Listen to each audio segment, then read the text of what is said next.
All right, so last week we started looking at ratios and rates.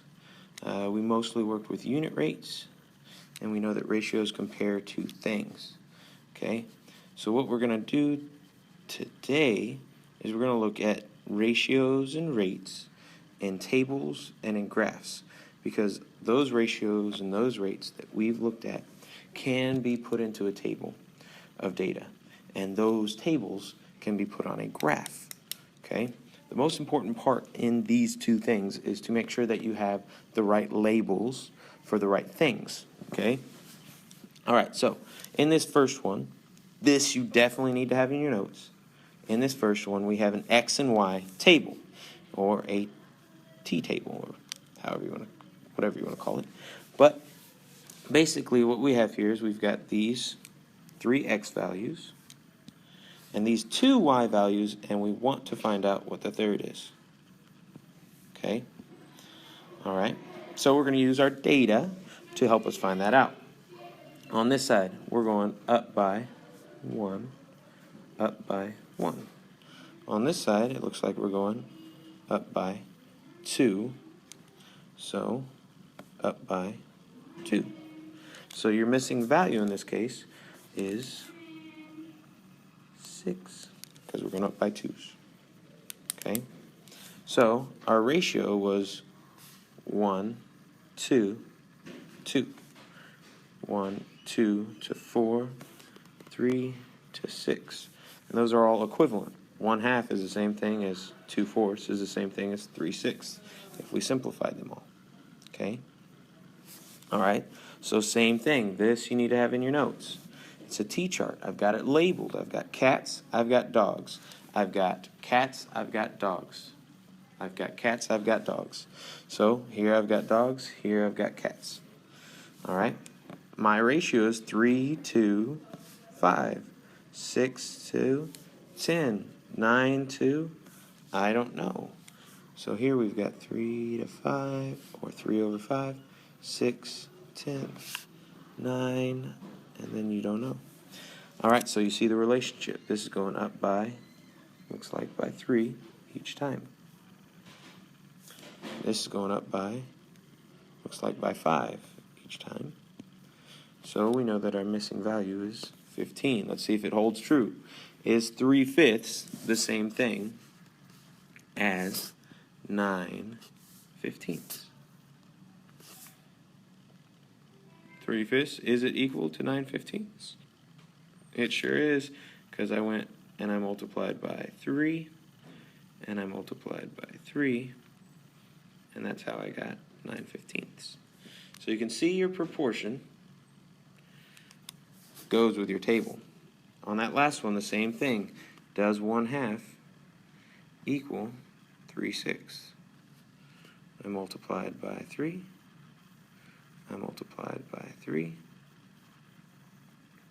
And it looks like it sure does. 2 times 3 is 6. 1 times 3 is 3. Okay? All right.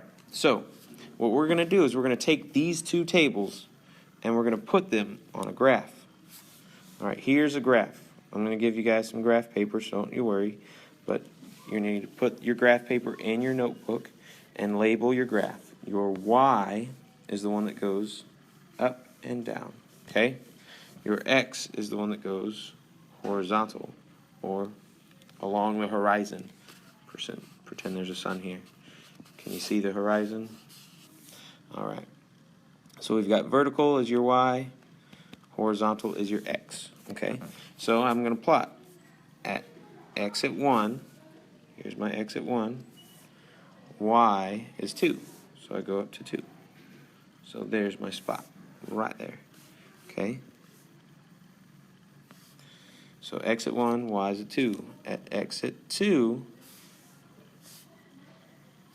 Y is at 4, so I go up from 2 to 4. At X at 3, it's 6. 3, 6. 4, 8. All right, so my graph looks something like this, and it keeps going, okay? Keeps going. So you can see I went and I plotted all my x and y values. Okay? All right. This x and y table fits what we started with. Remember, we had 1 to 2 and 3 to 6, and we said 1 over 2 is it equal to 3/6, and we said times 3 times 3. Yes, it sure is. Okay, so we've got this table, we've got this graph, and it all goes together. These are ratios. They're equivalent ratios, or they're a equivalent rate that it's changing up the line. Okay?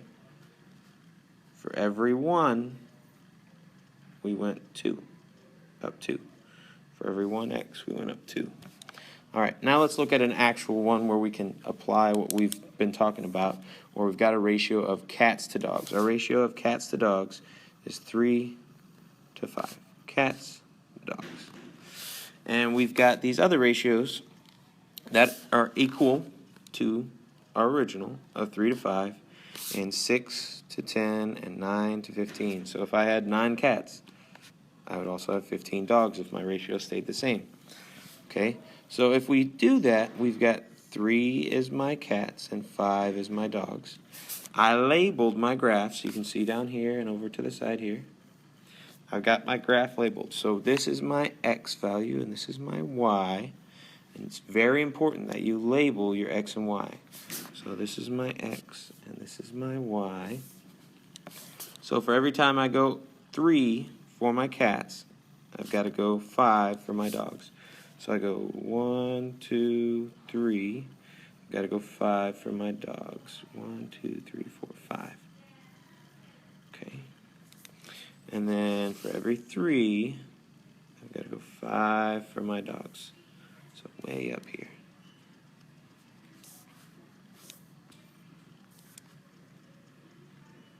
Okay. And it would keep going on about that path forever, all the way to infinity. So if you noticed on both of my graphs, it went through this corner of my graph. That corner of the graph where the y and the x meet is called the origin. It's also point 0, 0. Okay? Every graph that you do in 6th grade more than likely is going to be proportional. Okay? And it's going to, if it is proportional, it will be a straight line that goes through the origin. Okay? A straight line that goes through the origin. In these two cases, these are both proportional, meaning they have a ratio involved with it that for every 1, it goes up the same amount for both.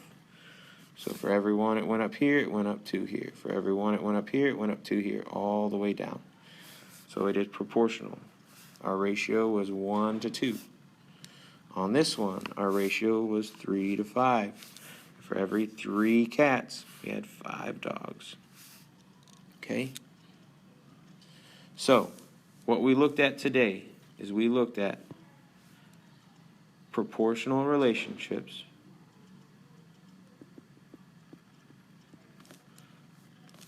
involving ratios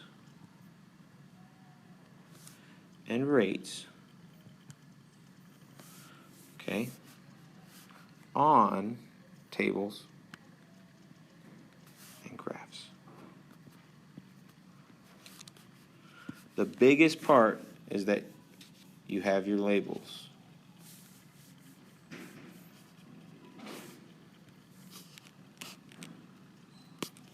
Cats, dogs, cats, dogs.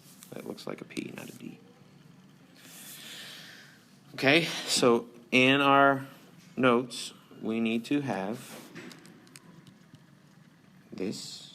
We need to have this. We need to have our table. We need to have our other table and our notes. Okay? And to end it, I want you to do 4 quadrants.